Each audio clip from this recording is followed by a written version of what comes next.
So, what does God's will really mean? Well, simply put, God's will includes everything that God desires or wishes to happen in heaven and on earth.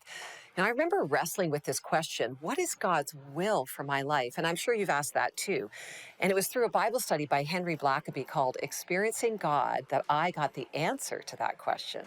He said, have you ever asked the question, what is God's will for my life? And I quickly sat up and I was excited to see what he was going to say next. And then I read this: you're asking the wrong question. I was like, what? How could it be wrong to ask what God's will is for my life?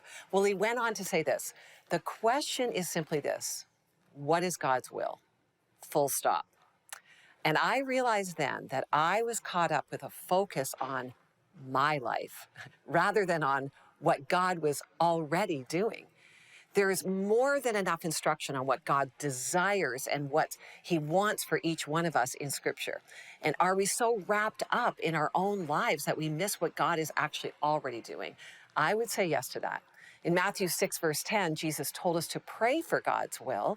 Your kingdom come, your will be done on earth that is as it is in heaven. You see, God invites us into what he's already doing. He wants us to participate in his will. And when we do this, it actually becomes clear what his specific will is for our lives. You simply join God in what he's already doing. Welcome his will to be worked out in your life.